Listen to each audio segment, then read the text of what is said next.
views and opinions expressed on this podcast are solely those of the individuals involved and do not reflect the views or endorsement of any entity.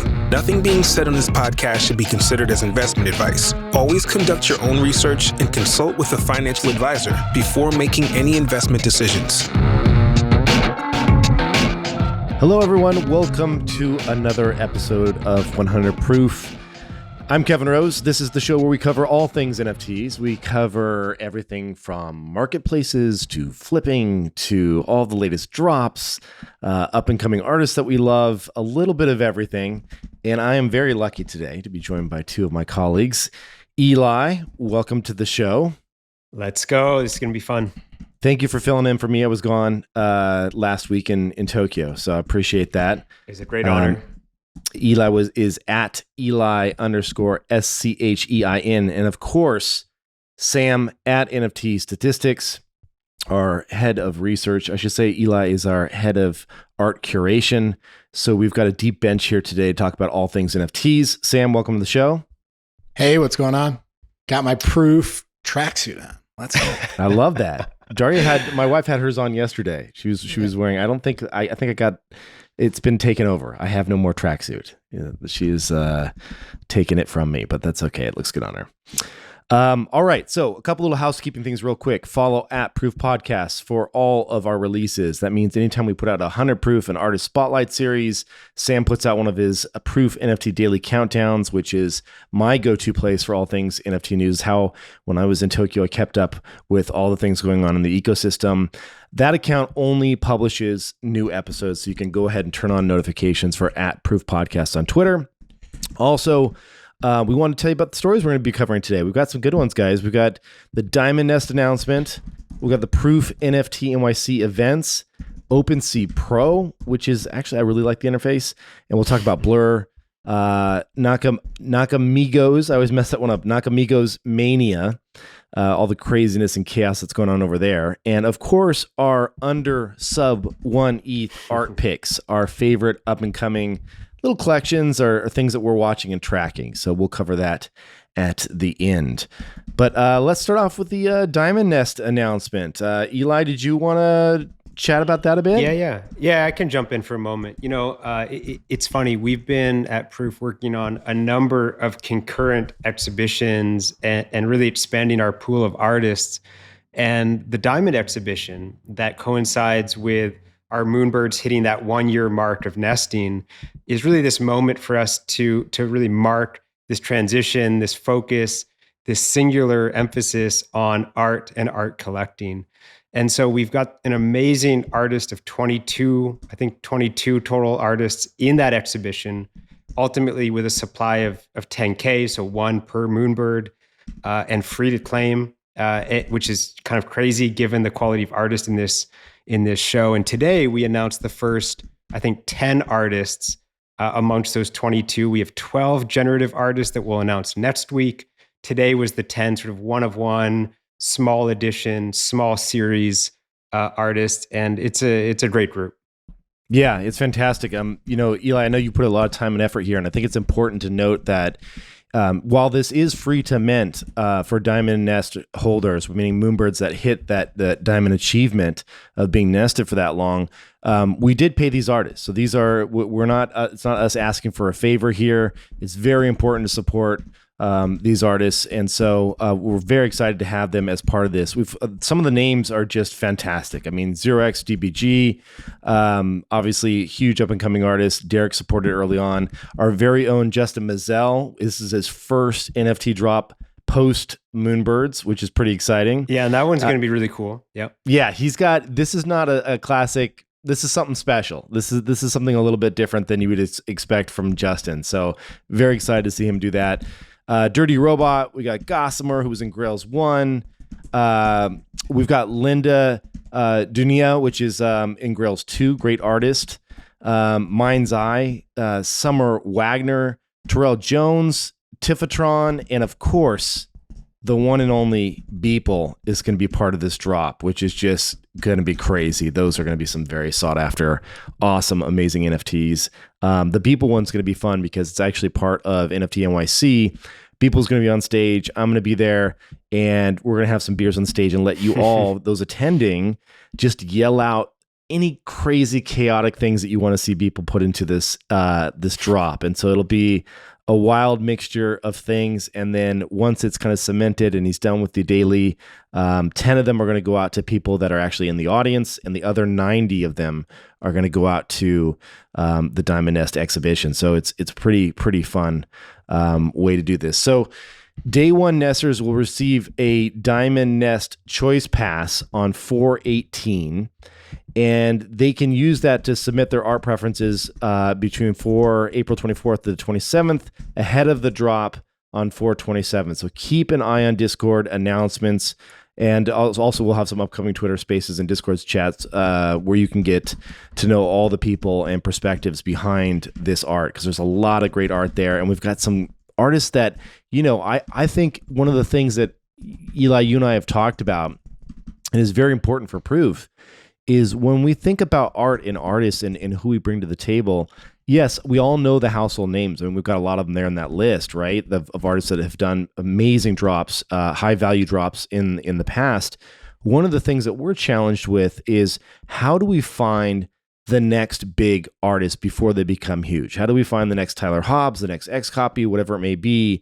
And so, that's going to be, we don't think it's, we're done here. It's not like there's only these set of blue chip artists, and there will be no more blue chip artists going forward. Of course, there's going to be new and exciting artists that, trade for six figures and beyond. So we want to be very good and hopefully, leverage you all eventually, the audience and the Proof Collective and also Moonbirds, to help champion those artists and bring them forward and say, I want to collect this art. Can we do drops with them? So we've got a lot of fun stuff planned going forward in the realm of art, which is just great. So very, very excited for this kind of a big kickoff for Diamond Nest in this new direction.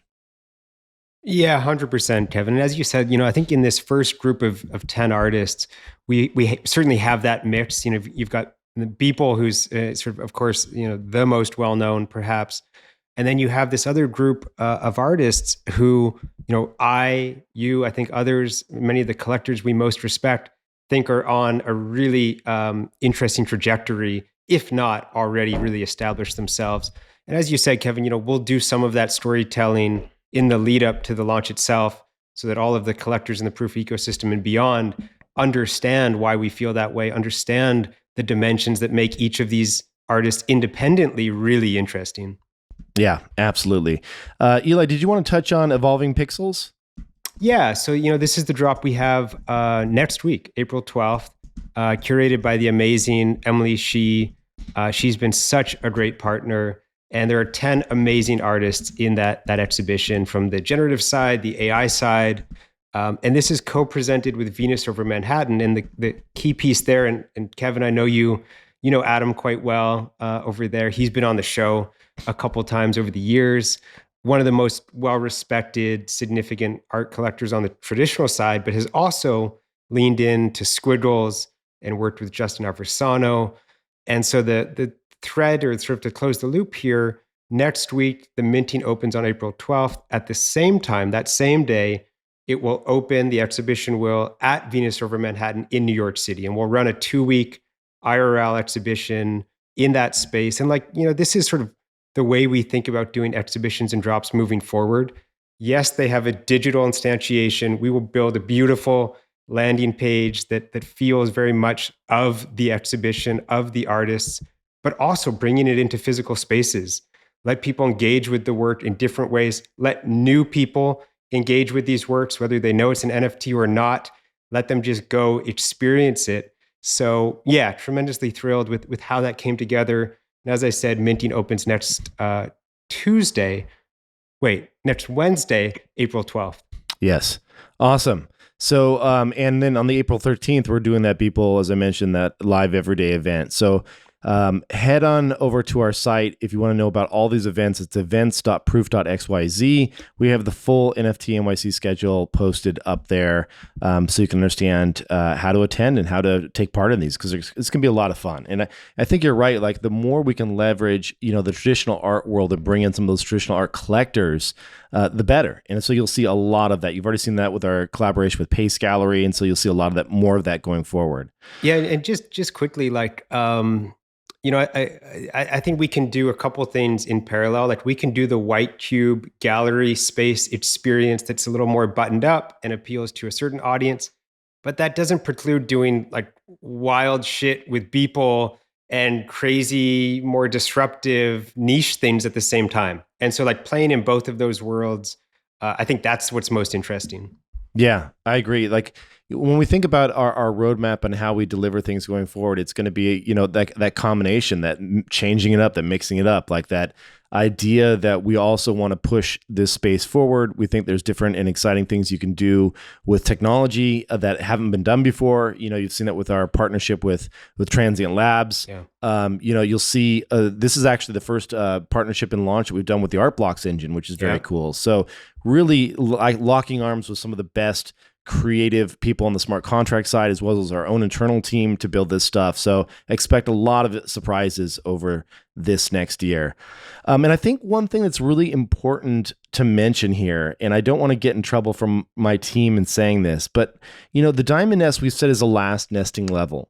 But internally, what we do is we're going to have a great kind of postmortem, like, debrief, and we already have started been doing this and saying, okay, well, that doesn't mean that that's the end of rewards for Moonbirds. And if we had to, figure out what the next version of nesting looks like, what worked, what didn't work, how do we make modifications, and might we upgrade to a new version of nesting? And so, I'm not going to get into specifics or details or timelines there, but know that we're not done. This is not the end of some really fun things that we can do with nesting and bringing those streaks forward into whatever we do next. So know that we look at this as kind of an iterative type project that will continue to evolve over the coming weeks, months, and years. To be honest, like, this is like something we want to continue to figure out how we can reward all of you that are Moonbirds holders. So very exciting work going on there that we'll be talking about in the coming months. Some pretty cool new changes. Yeah. I'm pumped about. Kevin, I want to hear just briefly. I know you were in Japan. One of your probably favorite places in the world. I don't think I'm overstating that. How was the trip from both a proof lens and just sort of a you as a human lens? Anything noteworthy to talk about? Yeah, I think let's touch on that real quick. I mean, we had a proof meetup there where Moonbirds came out and some Proof Collective members came out, and honestly, I was just blown away. I did not expect this level of attendance, like, 100 plus people. You probably have seen some of the posts, at Japanese NFT Girl did, or Justin Mazzell even did some posts. I did a couple posts as well, where you see just the intensity and craziness of that market coming out in full force. And I met so many great collectors, and it's really interesting to think about activating these markets, because I was talking to, at Japanese NFT Girl, and like a lot of the major collections that we know here as household names, they're not even on the radar in Japan. So there's these new markets to go into and kind of just really tell our story, tell people what we're all about, where we're kind of marching towards, and bring in some new collectors. And so, I had some great conversations with people that after they heard kind of what we were up to said, hey, this is something I want to collect. Like, I'm going to go, pick up a Moonbird and be part of this community going forward. So I believe that over the long term, like, these certain activation events where we can go and kind of, bring everyone up to speed and educate and allow them to understand where things are going in the world of NFTs, they're just going to pay dividends for us down the road in terms of, bringing a more diverse collector group. And honestly, Japanese NFT Girl, she said Japanese collectors are some of the best, because once they have your back, like, they're in, like, they're committed, and like, I know that's a generalization, and that was she has someone that grew up in Tokyo, she's allowed to say that, but like that's a pretty powerful thing to hopefully activate a base of collectors that are like that. So amazing. Yeah, very cool. So I had a blast out there. It was also my 10-year wedding anniversary, so I tacked on a couple extra days at the end. But now I'm back in LA and ready to go, ready to keep building and keep cranking on all this stuff. So we've got a lot going on in the next few months. For sure. But let's get into some more general news here. Sam, lot has been going on. I was gone. OpenSea Pro launches. And then, that's more or less a competitor to Blur, is it not? Can you give us a rundown of what's been going on there? Yeah. So OpenSea Pro launched. Yeah, it is. I think it is. I mean, it's pretty clearly a response to Blur. Even a lot of the marketing kind of graphics look quite similar as far as what they're highlighting. So yeah, it's a real kind of reskin, I guess, of Gem. And the goal is to have a product that more mirrors what Blur is doing, aggregates other marketplaces, allows people to buy from Blur. You can buy Blur listings using OpenSea Pro. So, and then try to improve in certain areas where they could. And yeah, so that was the recent announcement. And then it kind of went with that was they said that now they're going to reinstate the 2.5% fee on OpenSea. And I think, and hope that people who would use Blur otherwise will use OpenSea Pro and that they can go back to generating revenue on their core products. So there's a lot there. Happy to dive in. Yeah. Yeah. I'm confused here, Sam. This seems very, tell me if I'm getting this right. The 2.5% fee is for someone, it is charged to someone that is selling an NFT. So you come in and say, hey, I have an NFT I want to sell. I'm going to list it. Now so I don't understand what Pro is. Does Pro can you list something and then not pay that 2.5% fee? Like what's going on there? Yeah, it is confusing. And it's like, I think with any NFT interface, and I had the same thing when I started using Blur, like it's hard to get used to a new interface. Then once you do, you get used to it. But I think we're all going through those growing pains right now. And I'm not even sure that many people are using it, to be honest. But I think, if you list, theoretically, if you go onto OpenSea Pro and say, I want to list this NFT on OpenSea, then that listing will be a 0% OpenSea fee. Okay, if you so do you the have same to thing use Pro from for OpenSea. that. Yeah. Gotcha. So there's no reason to use OpenSea again. This is like a very difficult thing for them as a business to be reliant upon these fees when you have Blur, because, I'd imagine if you're a complete newbie and you just don't know about Pro, you'll just go and list and get charged the 2.5% fee. But if you're at all connected to this ecosystem and you want to use OpenSea to list, you would just go to Pro and dodge those fees altogether. So I don't know how this really fixes their problem of the revenue issue. And they have no token. There's no reason, there's no incentive to be playing on Pro, right? Like there's no token here like Blur with the Blur farming. Like what's your take on that? Yeah, I mean, I don't think it solves for. I think their biggest problem is that the majority of the volume right now is people who are airdrop farming. I think like that is just the majority of the volume, and that is why people are one of the main reasons people are on Blur. And if OpenSea Pro doesn't touch that at all, right? So and as a result, we haven't really seen a whole lot of volume move over. I think.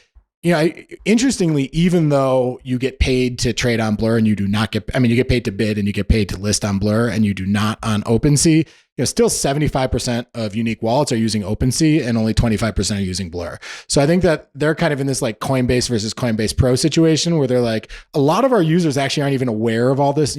Blur only has a few thousand daily users, right? So I think they're just like, we have these users who aren't as aware of the competition, who prefer our platform, whatever it is. Let's at least monetize those, and then we'll create this other option for the people who are probably listening to the show, for the people like the three of us who, kind of live in this space. So I think that was more their view is we have some users who are using us despite all things. Let's at least monetize, make some money there, but also have an option for that's competitive with the other with Blur for the people who are a bit more kind of aware of what's going on. This is a really tough situation for them. I just don't think yeah, exactly. I think the issue is that Blur has this $1.6 billion market cap and a token that they can use to get people to do the things they want, which is to use Blur and to get used to their platform and to kind of get fully become loyal users. And without that, especially given how much of the volume, if you look at like what the volume is, 90% of Doodle's trades over the past few days has been sellers hitting bids, which is almost all airdrop farming, right? So the big volume just isn't going to make the move, in my view. But little things like I think things like the gas contract on Blur. I think gas is pretty expensive. If you look at kind of gas fees for airdrop farmers over time, it has really dented P&Ls over there. The mobile experience isn't fantastic. Like there are different things that you can do to make to make a better user experience than what's going on in Blur. On Blur, you can't make bids on individual NFTs. You can't make bids on traits. There are all these things that you can't do on Blur that they could try to make better. But I just don't think those things get to the core of why people are using Blur right now. Yeah. Eli, what's your take on this? Are you into this game at all? No, not really. But the thing that struck me, and this is somewhat of a sort of nuanced dimension of it, is that anytime you introduce a tiered product, and Kevin, you know this so well from building products over the years, internally you then have that tension in terms of who do you service first. And the reason I mention that is, Sam, I saw you post something that your floor prices when you were pulling from OpenSea were incorrect. They were off all of a sudden. And then I think in terms of OpenSea's priority, in terms of how they were going to deal with that was lower than some OpenSea Pro issues that they were attending to. And so when you introduce that tiered system in any product and these paywalls, it becomes more challenging to service that larger segment of your users. That was the thing that struck me. Yeah.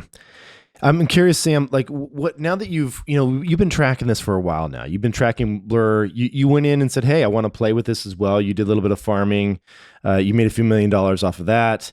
I'm just kidding. You did. Just 10 million, nothing that's good. Yeah, exactly. Yeah. I have 65 airdrop farming points for people who are wondering. What does that mean in terms of money? Do you know? Do you have any sense? People always ask that because I do present. Like one of the things that's happening is that in the absence of the Blur airdrop, a lot of farmers have lost a lot of ETH. And, the obvious question is, well, you have to incorporate, if your point is, oh, they're down bad, which is never the point I'm actually making. The point I'm more making is that they're optimizing for something different than what we're used to in the marketplace. Otherwise, they wouldn't keep doing this. They're optimizing for whatever Blur is telling them to do in order to get the points. But, it's still a very reasonable question. Are these guys up in terms of ETH or are they down in terms of, up in terms of net profit and loss? Even though they're down on the ETH, when you incorporate the Blur airdrop, and it's just so hard to do that math because you have to have, what do you think is going to be the future price of Blur 6 months from now? What are they going to be able to sell it for when that supply hits the market? How much, Blur has only shown us a bit of a graph. They haven't really shown us exactly how long the season is or how much more of the token's going to go to season 2. And they made a couple changes around when double rewards happen. So it's just, I find it such a difficult equation to figure out. I've heard different guesses of like $10 to $20 per point, stuff like that. But I think it's got too many variables for my brain or my simple Excel spreadsheets. Sam, I'm curious, when I've been around a long time in crypto and I've seen so many coins appear and, appear, have these massive run-ups and then eventually get dumped. A lot of them had different mechanisms for distributing the currency. They would distribute it, via faucets. There was ways that you could stake things. There was a whole slew of different ways. And, you'd see these coins saying like, hey, if you stake this coin, you'll get 20% APY, this nature. And but none of that actually created anything that was durable for the long term. People were there for the money, no doubt. Right? You rush in. If you throw away free money, and you put it out there on the table and say, come and get it, everyone's going to show up, right? It's free money. So, my question here is from a product standpoint, when I think about Blur, what are they encouraging that you think is durable here? What are they incentivizing that over the next few years, we're going to look back and say, oh, that was such a smart move because they captured this type of attention, this type of behavior. To me, it just seems like a lot of wash trading and collecting of points because there's free money on the table. Is there anything they're doing here that is useful or actually positive for the NFT ecosystem? Yeah, I think one is because I've gotten attacked on Twitter, I'll just tell you, the word wash trading implies lack of risk. And the airdrop farmers do take risks. So they use the word airdrop farming instead, but there's some overlap in terms of principles and what's happening. But I think here's the generous take right now is that they want to have the tightest bid-ask spreads. So they're incentivizing people. If you're going to list an NFT, list it as low as possible. We want to get the highest bids on NFTs, and we'll pay you for having that bid on, and we'll pay you for having that listed NFT. And you even have situations where the bid on a Moonbird will be 3.2 and the offer will be 3.15 because they actually don't want to trade. All they want to do is collect points from making that bid offer as tight as possible. I think the generous take is that what they're trying to do is make it so anybody in their right mind, anyone in the right mind who's price optimizing, which I think pretty much every single person is, regardless of what brings them here, is going to go to Blur, going to get used to their interface, get used to their ecosystem, get ingrained in that world, and they're just going to make it, they're going to use kind of these incentives to make that the case so that more people get used to their platform and use their platform. So that when they take away the incentives, people just want to be there because that's what they're used to. It was very similar to Uber giving away free rides, saying, okay, get used to push a button, get a ride. And then next time when you need a ride, you're going to use us. I think that's the generous take here for what their objective is. That's fair. And by the way, I think we have to tread lightly here because we know there's a lot of Blur fans out there. And like you mentioned, you've been attacked on Twitter. I'm approaching this from a pure novice, just asking questions here to try and get to the bottom of this. That all makes sense to me. Tight bid ask make a lot of sense. When I thought about, I used Blur one time when I think I was buying, I can't remember what it was, but I wanted to buy, 15 of something. And it was just like the quickest way to go in and mass sweep something. And this was all sub ETH, some 1 ETH, and I just picked up a bunch. The flip side of that is if you have whales that are sitting here holding large number of assets, like somebody's holding, 200 DGods or 2,000 Moonbirds or whatever it may be, insert any mainstream PFP project here. Don't you run the risk that someone could sell into those bids and keep artificially kind of suppress the floor over time? Yeah, I don't think anything. Yeah, I mean, I think I'd take the Uber analogy one step further because I worked at Uber in China or Uber in Hong Kong where it was hyper competitive and we did all sorts of incentivizing. And I think what ended up happening when you pay people to do rides is entire businesses start to spring up around maximizing your incentives. Okay, so you'd have drivers just drive their husband around or drive their wife around. You'd have people who would build these things where they're referring each other and start all these WeChat groups. And it kind of ends up actually hurting the experience for the normal user because these whole industries, this is what happens when you give people too much money to do the things you think you want them to do, but it can be manipulated.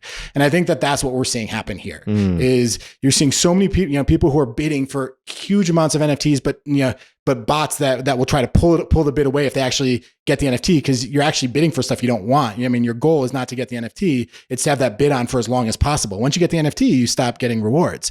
But I think what you said there is a little bit of what happened here. We saw it with punks. In the beginning, normally the incentivized bidding often led to a bit of a pump where bids got higher. That was great for anyone who wanted to get out right away. And a lot of people did get out right away. The problem was that as a holder, you don't want NFTs to be sold to people who don't actually want them. Okay. You don't want your real holders who've held them for a long time to sell them to people who don't want them. And that just happened across every single collection. And all these airdrop farmers who never wanted these NFTs in the first place have literally just been selling them back and forth, bidding on each other, back and forth. And I think over time, the number of NFTs in this pool where there's no real buyer has just gotten so massive. But the other thing that happens, I think this gets lost a lot, is that NFTs are all about branding and about perception. Like if you see an NFT at 10 ETH and the second lowest on for the floor is 11 ETH, like that creates FOMO. People are like, damn, I have to buy it. I'm going to get and that actually improves the branding of the NFT and makes it feel like it's well desired. Right now, you have an environment where literally 100 clones are getting traded back and forth between the same 2 or 3 guys every single day. Doodles is doing 350 trades a day, right? So if I'm someone, and I like the Doodles brand, I've wanted to own a cowboy hat, I've wanted to own a Viking for a while for my kids, but there's no way I'm going to go buy them right now. Because I see 100 of them being passed around. So what are you worried about? Let's talk about that. Let's unpack that a little bit. So as a buyer, what scares you? Like, if anything, you say, hey, listen, hey, so one had look at the price and say, hey, look at 6 months where we're at now. Like these are potentially a good time to buy. Like the prices are suppressed. But what about that scares you? Like why wouldn't you buy in today? Because I'd say there are like a few hundred doodles out there that just don't have a home and are being dumped on the next person. And we're not, if you look at like buyers that are going in and buying and not selling, those numbers are actually very, very low. So I just think like I can see these people who are really the only players just kind of passing it back and forth until the price just keeps going down further. Because each one of them has to sell. None of them want to hold. It's like, if you knew that anytime you know that there's so much supply out there from people who don't want to hold and are urgent to get rid of it, you stay away. And so how do you calculate that? How do you find that? How do you know how much supply when you're evaluating a project and you're saying, okay, how many of these types of folks hold, Clone X or Moonbirds or Apes or whatever it may be? Like, what do you look at? Because they could just have them in their wallets and never present that they actually are holding these, right?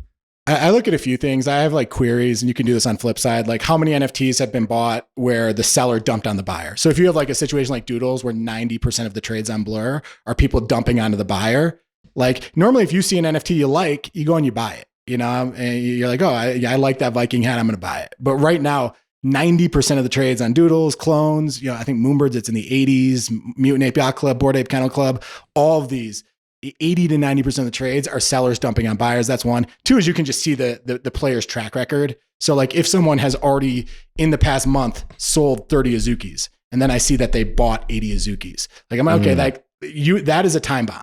And there are chat groups, I've seen Discord groups that are just about trying to track these, like where are the time bombs? There are people who are very good on Twitter at just tracking this, because anybody who's really paying attention knows that this is like the most important thing in the market right now.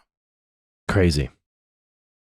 So one question I have around ways around this, I mean, obviously new collections that are being created. We saw this with Otherdeed, where they came out and they created a new wrapper to, one, decouple assets, but also two, they made it now so they could block Blur if they wanted to, correct?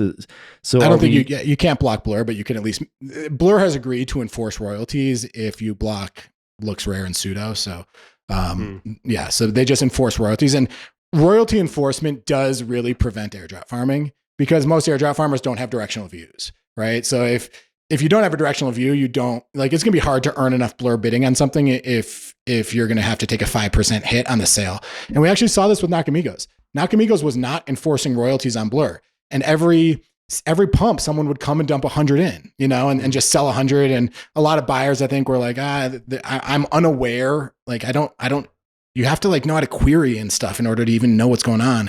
And once they enforce 5% royalties, someone dumped a ton and the floor went down to like 0.2 or something like that, from 0.4, 0.5. But then after that, the marketplace became a lot more normal. And, and it was very strange. I would not think that implementing a 5% instead of a half of a 1% royalty would lead to a rally. But I think it was just that people felt relieved that you're much less likely to get the random dump of 100 NFTs out of nowhere, that you actually started to see a bit more confidence in the marketplace. It's still volatile, but I do think, I actually think in this weird way, and this is completely unexpected, I never thought this would be like a benefit of royalties, but I do think in this weird way, you are seeing that it can kind of normalize the environment a bit more, where the buying and selling is a bit more transparent, and it feels like there's a bit less manipulation going on. So with tell me, I'm curious, and I don't know the exact, and you might not either, but behind the scenes, I've heard of these new contracts that are coming out that allow you to kind of do allow lists for which marketplaces are supported. There's technical solutions they're coming out with and saying like, hey, I think QQL was probably the first I heard of, where they said, hey, we're going to block these marketplaces. Are the marketplaces fighting back and finding ways around that? Or is it something where, is this just kind of a whack-a-mole game, or what have you seen out there, Sam? Well, you haven't seen a ton of, I think the big transition away from the ability to do that was when Blur realized that, so OpenSea is built on a protocol called Seaport. And it's basically a thing where if you're going to block Blur, they can just use Seaport to get around you. So it's very hard to block Blur. But what you are seeing is people start setting up new contracts, and on those contracts, royalties are being enforced. And then the NFT gets traded on Blur and on OpenSea. Like Nakamigo, last I checked, which was a couple days ago, 60 to 65% of the volume was actually on OpenSea, because the main big benefit of Blur, which is getting the airdrop farm, wasn't really happening as much because of the royalties. So I think the biggest thing that so what Otherdeed just did, it was in response, it was doing exactly this, right? Otherdeed Otherdeed was like, we need a new contract because we don't want Otherdeed to be airdrop farmed. We'd like to get royalties. So they basically said, going for the next phase of their lore, where you get a vessel and you get a coda and other, you can, in order to get those things, or even to get this Gucci pendant, in order to do any of that stuff, you first have to burn your Otherdeed, and then they'll give you an Otherdeed on a new contract. And they'll give you an Otherdeed, and they'll give you a vessel. And with that vessel, you can get your pendant or whatever, and participate in the future game. So and the reason that is possible is because with these new contracts, Otherdeed can go and block pseudo swap and block looks rare, the two that are not enforcing royalties when they all agree to it. So it's kind of it's kind of like this little that is what we are seeing happen. Is we are seeing NFTs try to burn the current NFT and get to one on a new contract. The other NFT that's been very, very strong has been Captains. And Captains also has 3.3% enforced royalties. So I think we are seeing the ones with enforced royalties just have a healthier market dynamic right now, because you just don't have this kind of like hidden thing that people just feel uncomfortable with and don't quite understand what's happening. Sam, given what you just said, is it not self-evident that more and more projects start to do this, or are there impediments to that happening? The biggest impediment is that people own their NFTs and you can't force them to burn something, right? So, Otherdeed was very clear, like, we can't force you. And, a lot of people haven't burned, right? So they have to have enough incentive, enough community love that the community kind of wants to go along with them, And for something like Otherdeed, that's been quite, I think it's easy. I think for them, because they have so much community support, but also people want to continue to participate in their lore, right? People want to continue to do the things that they are doing, so I think people over time will burn as they just incentivize it more and more. But I think that's the big impediment, is that people have sovereignty over their NFTs and you can't force them to burn something. I mean, what Frank did was with Solana, is he's doing a 33% tax, a 33% royalty if you don't burn. But that's harder for us to do on ETH, because we can't enforce royalties here. Whereas the Metaplex has kind of allowed people to enforce royalties on Solana. Yeah, it's fascinating. It's fascinating when you think about how this could potentially apply to some of the things that we do as we talk about our next version of nesting, and how we take things going forward, and whether there's a rewrapping event and some additional things. So, but that's down the road. What's your take of it all, Kevin? Kind of, you've just seen this space for so long. You've been close to the exchanges. Like, what's your take? My take is that, I've seen, like you, Sam, with the Uber stuff, you see that it's very difficult to incentivize people in a way that produces a monetary lift for them and not have people figure out ways to game it. Right. And so my worry here is that what may have seemed and started out as an idea that was just, based in a good place. Like, let's really, create a more liquid marketplace for these things to have happen. Let's create a pro traders interface. Let's reward people for trading on this platform. My worry is that there are unseen consequences that happen behind the scenes here that are now have taken hold. And it's could potentially, be pretty damaged. If I had to take a crystal ball, I would say, and predict out a year from now, I would say artists fight back. I think we're going to see artists start to hit back with smart contracts that are a lot better at figuring out how to enforce royalties and only working with marketplaces that enforce royalties. And it wouldn't surprise me if that is the new norm a year from now. I think this is going to end, and I don't think. You have to imagine the internal conversations at OpenSea. I'm sure there's about a bunch of people in that camp that are like, hey, we need a token. Like, we need to move people back here. We need to get people doing that stuff on our site, right? And I just wonder if that's not the wrong move for them. I think it's true. I think it's true. I mean, the issue that they have, and again, I hate to keep bringing back to Uber, but they have regulatory lawyers at their team that are saying, they're not going to do something that makes you check a box that says you're not in the US when you're sitting in Colorado, right? Like, that's just outside of what they're comfortable with. And it is very hard. It is very hard to make a token that doesn't pay out revenue, that doesn't really have a known purpose, get a $1.6 billion valuation. It just takes a weird combination of magic and understanding this ecosystem and saying the right things and building the right narrative with the right crypto traders to get them to make it, because at least from a traditional finance world, it makes no sense, but we've seen it happen a lot in crypto. When you look at you look at Arbitrum with Matic and Uniswap, these have had multi-billion dollar valuations for a long time as governance tokens, which, at least in my experience in the equity market, governance isn't something that really gets paid for unless you're a corporate raider. So it's just, I think people often underestimate how hard it is to make a $1.6 billion valuation on nothing, especially when you have a whole equity stack. Yeah, it is challenging. So one of the things that, we have mentioned in the past at Proof is our desire to explore what a token might eventually look like, right? And we have done that spent quite a bit of time and effort with some of the top attorneys and economists around, token dynamics over the last 6 months. And,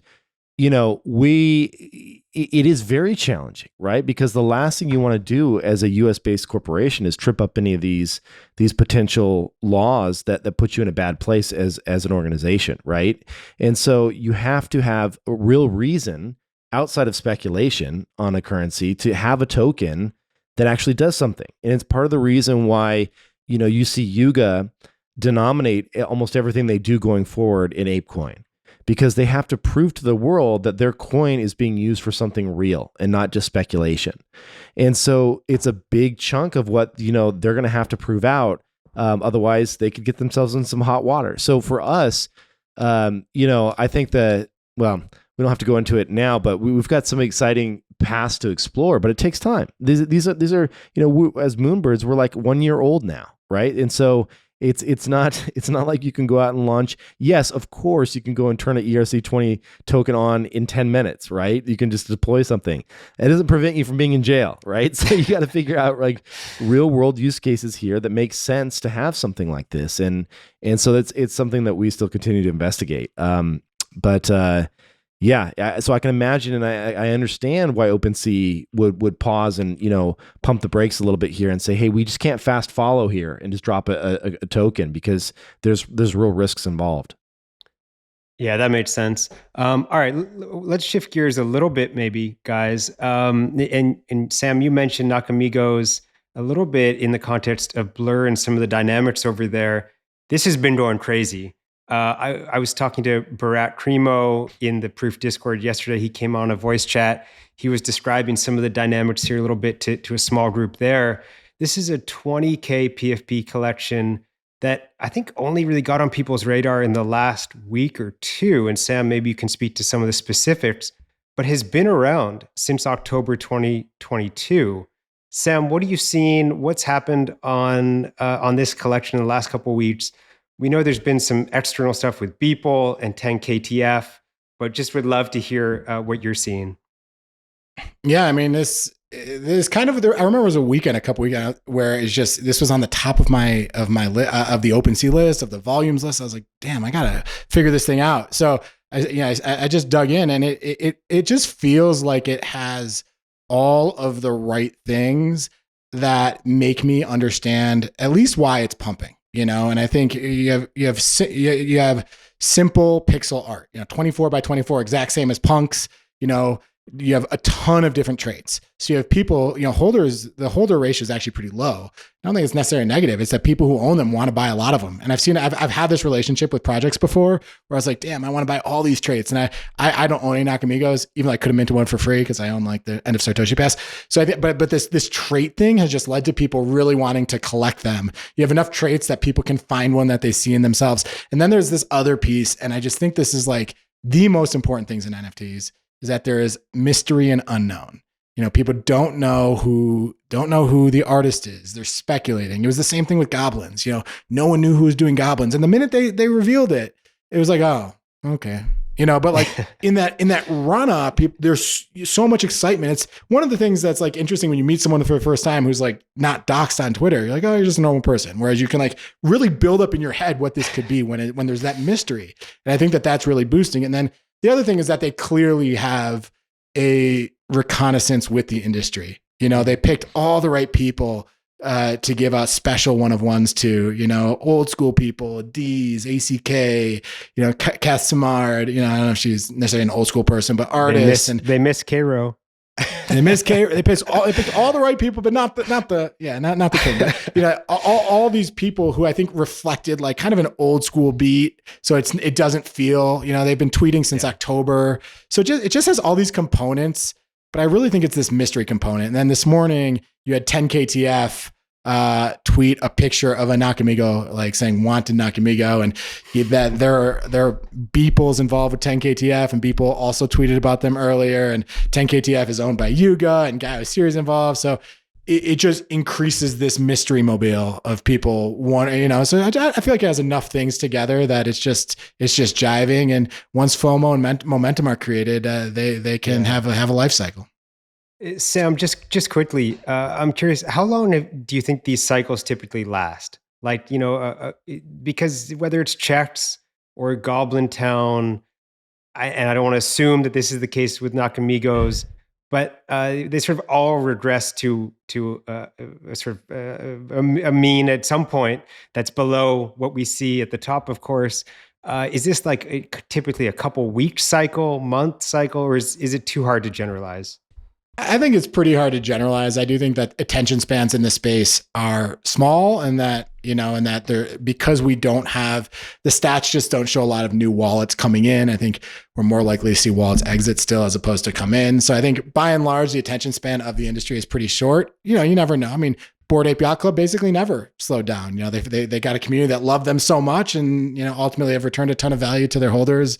A lot of projects have, and not a lot. Actually, I shouldn't say a lot because only a few have. But every now and then you get one that actually just gets enough interest around it that it maintains for a long period of time. But yeah, I think what we've seen with Checks and what we've seen, Goblins are obviously an example. I think saw it a little bit with Renga, where these things pump up. The question to me is just on that, when the attention moves away, do they become like irrelevant, or do they Renga still has a strong community, one ETH floor, it's not two like it used to be, I guess how much longevity gets planted during the pump that people want to stick around. And these are the very, very difficult things to know with NFTs. Yeah. I really do like the design here. The Nakamigos, they are reminiscent of that, old school pixel kind of, CryptoPunks type vibes. I think they're really cool. Actually, they've done a good job changing up the traits and just making their, like you said, Sam, like you can find yourself here. It seems it's a pretty diverse trait pool to choose from. And I don't know, I think to me, it feels like we're all kind of reminiscing around what that time was like a year ago or 2 years ago when, all this stuff was just getting started, and it was about the simplicity of fun pixel art that, with CryptoPunks that kind of kicked this whole thing off. And this is just like another way to collect something that's simple, that is basic, not in a bad way, but just, it's just a fun little NFT to hold. And I like that idea that there's no kind of crazy promised roadmap, and there's no, like, it seems to me like it's just like you're collecting it because you think the pixel art is great, and that's why you're into it. Correct me if I'm wrong there, though. There's not any kind of crazy roadmap here, right? I think there's no roadmap, but there is mystery and anticipation, right. And there is like, oh shit, 10KTF just dropped a tweet about it. Maybe something's coming.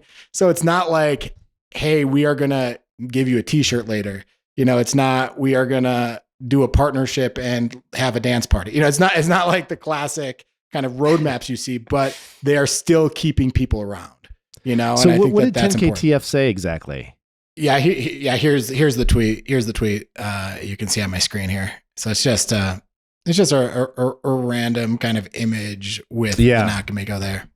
It's always kind of you're right, there is this massive mystery behind the scenes of like who's behind this. And I heard there were being like names like the CryptoPunks founders being thrown out, and so Gremplin.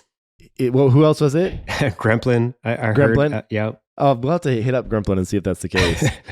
But it's fascinating to see how these cycles are fueled by that speculation. And if I'm Nakamigos, and if you're just a couple of random folks putting this together, you probably don't ever want to announce that. Just keep it a secret for as long as possible. Because I feel like when Goblin Town announced, they were like, there was so much excitement that it might be Yuga that it kind of like it overhyped them, right?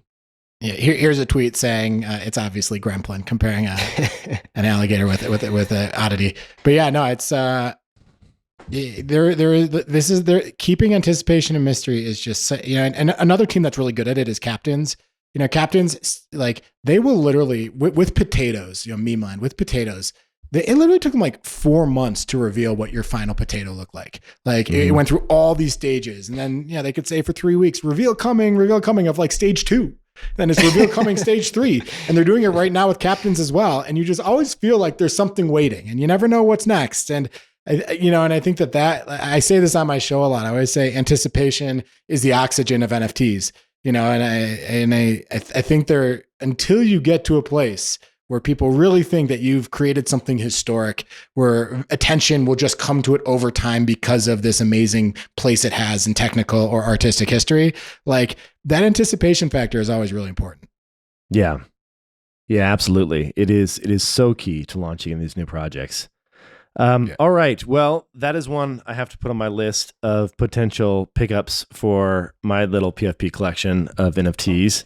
But we should get into our 1 ETH picks. I know, Eli, you and I had a couple 1 ETH picks that would be interesting to chat about, or sub 1 ETH picks. And just to remind people, I think it's important to say this. We did this previously, and we've seen these kind of like folks rush in and purchase them and try and buy them up when we mention them on the podcast. Like, this is not for that. Well, like, what we're telling you here is that, like, we like this art, we think it's cool, we like the project, and it's something you might want to collect. So, if obviously none of this is financial advice, as we say at the top of the show, but if I was in this position to go and buy some of these, I would not do it right after the show. I would wait weeks and let that hype die down.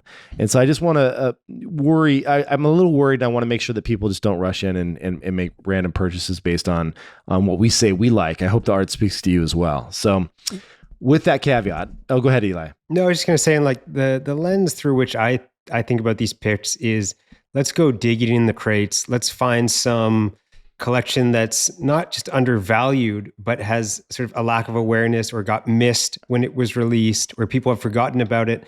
And let's talk about why it's significant and interesting. And so it's actually, we're using the 1 ETH mark as sort of a way to filter what we choose, but it's not about pumping something ultimately that's below 1 ETH, above 1 ETH, and that it should be valued more. So that's kind of the lens I've been thinking about it through, is what can I go dig through and find and talk about for a minute. Yeah, awesome. Well, do you want to start off, or do you want me to go with a pick? Yeah, you roll with yours. I want to see yours. Yeah, for sure. So, the first thing, Sam, if we wouldn't mind pulling up Obits, this is a collection that I was turned on to as a member of Flamingo DAO quite some time ago. I mean, over a year ago. And it is essentially dead, more or less, the kind of obituaries and dead CryptoPunks type design here. It launched in September 2021. But speaking of projects like, we just did, of ones that kind of just like lay there and are dormant, and then, at times we see renewed interest in people going back in because they just keep continuing to produce content. And this is a collection where I follow their Twitter account, and they're always churning out new things, like new types of, stickers where you see these obituaries all over New York City. And like, they're always continuing, even at this price point, and this far into the game. They didn't rug anybody. Like, they're still working on this project. So, yeah, I love it. We collected a bunch of them at Flamingo. I have some as well. So, full disclosure there. But the nice thing about them is, like, for me, I like to have PFPs that I can use at different times. Like, I've got this one killer X copy that is this like dead little character with a Santa Claus hat on that I would use around the holidays. And this for me feels like something that you'd put up, around a kind of a October time frame, when all the festivities are in high gear and you have these little dead creatures, representing your PFP. They're fun little PFPs, and you can pick like the floor right now is $90 for a floor obit. So not even close to 1 ETH, and they're collected by some top collectors out there. So I'm kind of just loving, and I'm not going to buy any more. You can check my wallets. I'm not buying any based on this. I've held mine for quite some time now, and I paid a lot more for them because they were higher when I bought them. But it's a cute little fun collection that gives me punk type vibes, obviously. Yeah, I love this pick for the reasons you mentioned, Kevin. And also, as we looked here, 1% listed. And so, I think people are not trying to flip their obits. They're holding these for the reasons you said, and have a great collector base. I think you've used this in the past, or one of them, as your PFP during October. I sort of remember you doing that. So I love this pick. Well done. Yeah, it is fun that you can kind of, when I look at certain numbers, when I'm looking at collections, it is certainly like how many unique holders are there? Like, is this something where it's just like, 20% of the entire collection is being controlled by just a handful of people, or 100% of the collection is being controlled by just a handful of people? And, this has a higher 41% unique holder rate, which is great. And like you said, 1% listed. And granted, this doesn't take into account some of the other exchanges as well. So I'm sure it's a little bit higher than that, but still relatively low as well. Eli, what's your pick? All right, so I'm going a little different direction. My pick is, and Sam, if you can pull it up, my pick is by Casey Rees, the generative artist, really an OG, pre-NFT creative coder. And the collection is Phototaxis, that second one there, Sam. Yeah, perfect. So this was released in 2021. In October, I believe.